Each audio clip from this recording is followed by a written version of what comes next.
నమస్తే, welcome to మనం TV. ప్రస్తుతం మనతో పాటు ప్రముఖ ఆధ్యాత్మికవేత్త బ్రహ్మశ్రీ పాలపర్తి గురునాథ శర్మ గారు ఉన్నారు. ఆయనతో మాట్లాడదాం. గురుగారు నమస్కారం. నమస్కారం. గురుగారు, ఈ మే నెలలో 12వ తారీఖు అలాగే 14వ తారీఖు రవి కుజగ్రహాల మార్పు అనేది మనం గమనించవచ్చు. మరి ఈ మార్పుల వల్ల ఏ ఏ రాశుల వారికి ఎలాంటి పరిణామాలు చోటు చేసుకునే అవకాశం ఉంది, వివరిస్తారా?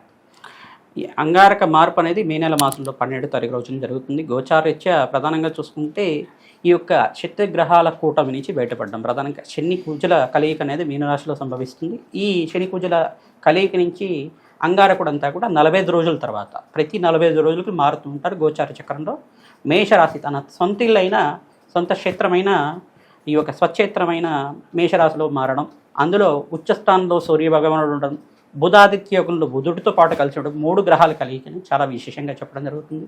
ఈ యొక్క రవి భగవానుడు కూడా మళ్ళీ రాశి మారుతున్నాడు. 14వ తారీఖు తర్వాత నుంచి మళ్ళీ ఈ యొక్క వృషభ రాశికి మారడం అనేది జరుగుతుంది. ఈ గ్రహస్థితి అంతా కూడా చూసుకుంటే ఈ 5 రాశుల వాళ్ళకి విపరీత రాజయోగ ప్రాప్తి రావడానికి ఆస్కారం ఉంటుంది. ప్రధానంగా చూసుకుంటే మేషరాశి జాతకులకంతా కూడా ఎవరికైతే కనుక గవర్నమెంట్ జాబ్స్ కోసం ప్రయత్నం చేస్తున్నారో, మంచి గవర్నమెంట్ కాంట్రాక్ట్స్ లభించడం కానీ, గవర్నమెంట్ జాబ్స్ అంతా కూడా రావడం కానీ, మంచి వ్యాపారంలో లాభాలు గణించడం కానీ, ఆకస్మిక ధనయోగ ప్రాప్తి రావడం కానీ, పిర్తు ఆర్జిత జీవితం అనేది అంటే పూర్వీకుల నుంచి వచ్చిన ఆస్తి అంతా కూడా వీళ్ళకి రావడం అనేది కానీ, వీళ్ళకి ఏమైనా కోర్టు కేసుల్లో ఏమైనా ఆస్తి రావాల్సి ఉన్నా కానీ దాంట్లో విజయం పొందడం కానీ ఇట్లాంటివి జరుగుతూ ఉంటుంది. ప్రధానంగా మేషరాశి జాతకులకి, తర్వాత సింహరాశి జాతకులకి, మరియు ధనుసు రాశి జాతకులకి, కుంభరాశి జాతకులకి విశేషమైన శుభమైన ఫలితాలుగా చెప్పడం జరుగుతుంది. ఈ గ్రహస్థితి మారడం వల్ల మీనరాశి జాతకులకు కూడా ధనస్థానంలో ఈ యొక్క సూర్య భగవానుడు అంతా కూడా ఉచ్చస్థానాన్ని పొందుతున్నాడు. కావున తద్వారా సంపూర్ణమైన ఆరోగ్యము, ఆనందమైన జీవితం జీవించడానికి, ఆకస్మిక ధనయోగ ప్రాప్తి రావడానికి ఆస్కారం ఉంటుంది. ఈ అంగారకుడు మార్పు వల్ల ప్రధానంగా ఏమవుతుందంటే మనశ్శాంతమైన జీవితం కలుగుతుంది. ఇంతకుముందు శనీశ్వరుడు పాటు ఈ అంగారకుడు కలియికతో ఉన్నప్పుడు, మీనరాశిలో ఉన్నప్పుడు కొంచెం మానసికంగా చికాకులు కానీ, మనస్పర్ధలు కానీ, చిన్న చిన్న గొడవలు కానీ ఇంట్లో జరుగుతూ ఉండడం చూస్తూ ఉంటారు. ఈ గ్రహస్థితి నుంచి బయటపడిన తర్వాత కొంచెం మానసికమైన చింతన నుంచి బయటపడి మానసికంగా మనశ్శాంతి పొందడం కానీ, ప్రతి విషయంలో కానీ వీళ్ళకి విజయం చేకూర్చడం అనేది జరుగుతూ ఉంటుంది. అలాగే గురువుగారు ఇందాక అన్నారు, పర్టికులర్గా కొన్ని రాశుల వారికి రాజయోగం పడుతుంది అని అన్నారు. మరి ఏ ఏ రాశుల వారికి రాజయోగం పట్టే అవకాశాలు ఉన్నాయి? దానికోసం ఏమైనా చేయాలంటారా వాళ్ళు? ఖచ్చితంగా ఏంటిదంటే ఇక్కడ ప్రధానంగా చూసుకుంటే మేషరాశి జాతకులకి ఏలినాటి శని ప్రభావంలో ఉన్నారు కావున ఇక్కడ బుధాదిత్య యోగంలో మార్పు మరియు త్రిగ్రహ కూటమి సూర్యమంగళ యోగం అనేది రావడం, సూర్య భగవానుడు, అంగారకుడు, బుధ భగవానుడు 3 గ్రహాల కలయిక జరుగుతుంది. చాలా విశేషమైన ఫలితంగా చెప్పడం జరుగుతుంది. ఈ ఏలినాటి శని ప్రభావం అనేది వీళ్ళకి ఏం చేస్తుందంటే కొంచెం ఈ యొక్క శ్రమించి ఖర్చించే వాళ్ళకంతా కూడా ఖర్చులు పెరగడం అనేది జరుగుతూ ఉంటుంది. మిశ్రమైన ఫలితాలు ఇస్తూ ఉంటుంది. ఎంత శ్రమించినా కానీ ఖర్చులు విపరీతంగా పెరుగుతుండడం, ధనం కనబడుతూ ఉంటుంది, ధనలాభాలు వస్తూ ఉంటాయి, అట్లాగే ఖర్చులు కూడా కనబడుతూ ఉంటాయి.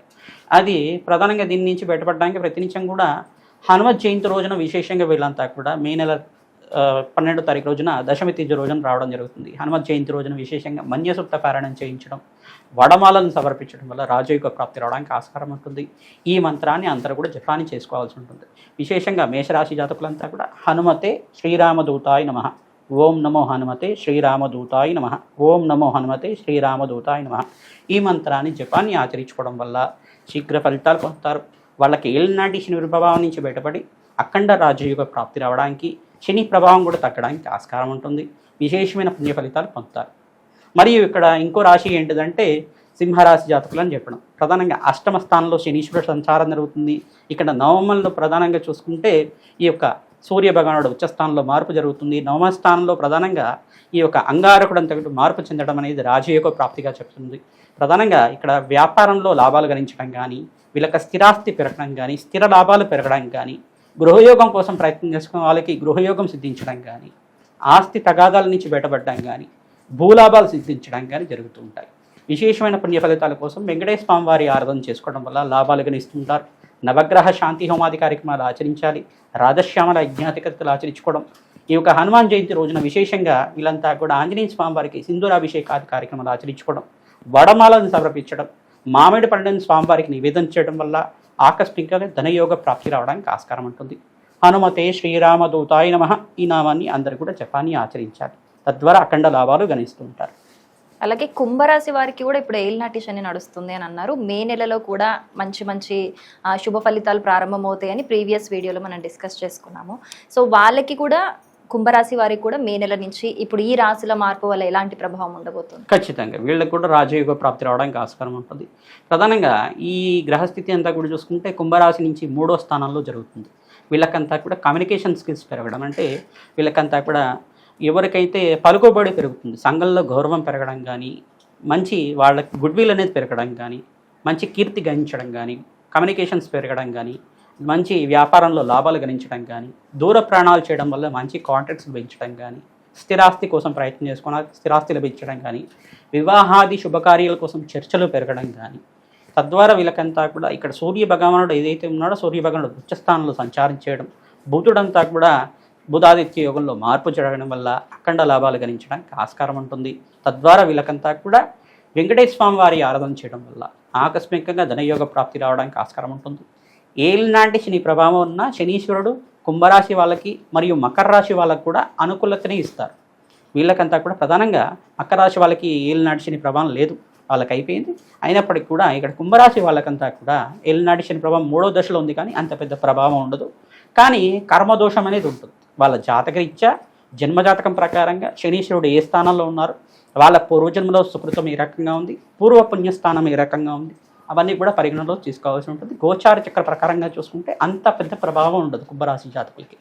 దీని నుంచి బయటపడడానికి ఈ మిశ్రమైన ఫలితాలు, ఈ యొక్క ఖర్చులు విపరీతంగా పెరగడం, దీని నుంచి బయటపడడానికి వెంకటేశ్వర స్వామి వారి ఆరాధన చేసుకోవడం, తులసి మారం సమర్పించడం, పసుపుతో అభిషేకం చేయించుకోవడం వల్ల అఖండ లాభాలు గణించడానికి ఆస్కారం ఉంటుంది.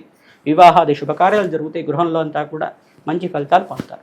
ఆకస్మికంగా ధనయోగ ప్రాప్తి రావడానికి కూడా ఆస్కారం ఉంటుంది. అలాగే గురుగారు, ఇప్పుడు చెప్పిన రాజయోగం పట్టే రాశుల వారికి కాకుండా మిగతా రాశుల వారు ఏ దైవనామస్మరణ చేస్తే వారికి కూడా శుభ ఫలితాలు కలిగే అవకాశాలు ఉన్నాయంటారు?